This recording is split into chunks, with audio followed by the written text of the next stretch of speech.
And now, it's time for another Dice Tower review with Tom Vasel.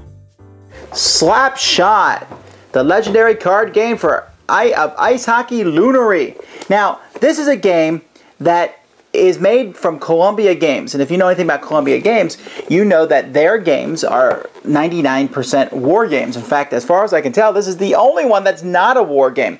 It's a hockey game, and it's been out for quite a while. And played, and I guess this is a nicer version of it, maybe.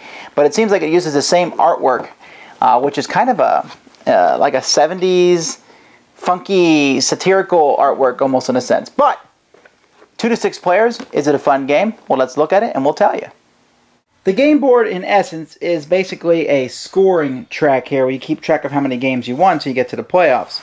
So let's take a look at the cards. You can see the cards all have the same back, but at the beginning of the game, they're all split into goalies, defenders, and forwards. Now, basically, each of these cards are very easily distinguishable by the color here, so you can see the goalies, and also you can tell, you know, if you know anything about hockey, what a goalie is. And each of the goalies here has a number from 1 to 9.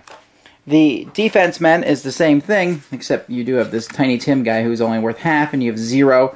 You have a couple funky numbers in here, and duplicates of numbers, and a few guys who are bruisers, they have this plus sign there, like it shows in that card. Now then the forwards, who, there's more of these cards than any other, nothing really special about them, although there is a few bruisers, again, with all different sorts of numbers. At the beginning of the game, you start with 3 of the forwards, 2 defensive men, and 1 goalie. And this is started randomly. And so I'm looking, oh man, look at that goal. Oh, what a team. This is a fantastic team. And so the way the game works is when it's your turn, you can do one of 3 things.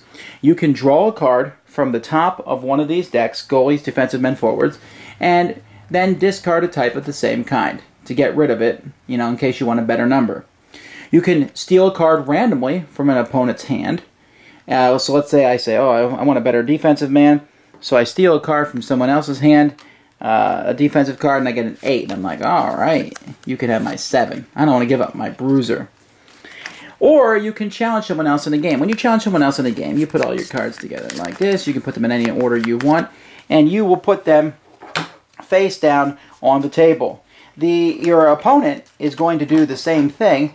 They're going to be taking their cards and either randomly or picking them and putting them on a table. Now, whoever does the challenging is the visitor. The challengee is the home team. So you have to beat the home team by more than 1 point. So the home team starts out with 1 to 0.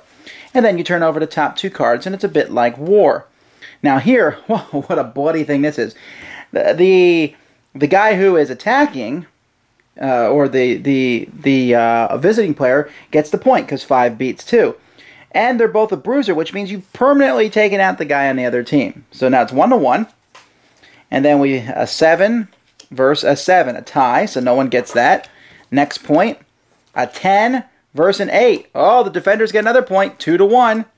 A 7 versus an 8. Oh, 2 to 2. And then we have a goalie and a goalie. See, now, normally a goalie will stop anybody's shot, except the Tiny Tim half-point guy. He can score on anybody. But if 2 goalies go, well, then I've scored again. So now it's 3 to 2, and the final score 8 to 8, a tie, and so we win 3 to 2. And I then move my guy up 1 here. And so that's basically it. And interestingly, just so you know, the game kind of self-balances. You say, well, about someone with a great team. Well, if someone has a great team, other people are going to be stealing their cards from them. And remember, whenever you go after somebody else, they start with that 1-point lead. The first team to reach the playoffs is the winner. If there's ever a tie in a game, then you just take some cards and do a shootout. The first person to score wins. You can play a whole league schedule where you have to play everybody once, and you can have some drafts. You can only do so many drafts and trades during the course of the game. But mostly the game is all about setting up those cards and turning them over to see who wins. And that's how you play the game. All right, we'll start with Melody. Do you like this or not? Yes, I do. I like it because I thought the different types of people were really funny looking, like Teeny Tim and Vasel. I thought they were really funny. I love that part. Also, how they separated into 3 parts, goalie, can't remember. But it was a really good game, and I had a fun time playing it. I was surprised at absolutely how much I enjoyed this game. Rockingly silly. It works just as well for 2 players as it does for 6, although with 6 or 4 or 5, you're constantly picking which team am I going to go after. You're never going to have a super team because everyone's going to come after you and take your best cards. But at the same time, and then when you play the cards, it's kind of just glorified war to some degree, but it's quick and fun. The silly artwork, the trash talking that goes on, and just everything. If I have 6 people, this is certainly one of the games that I'm going to bring around just because of the over-the-top silliness and fun of the game. And just, it's simple. You're drafting cards, stealing cards, trading cards, and then playing that all-important game to see if you get the next point. It might go a little over long with 6 players, but you can always, drop down the number of games needed to get to the playoffs. So I give this one a really big thumbs up. I was surprised at how much I enjoyed it. Thanks for joining us today. For more written, audio, and video reviews, as well as the #1 board game podcast, check out the website at www.thedicetower.com.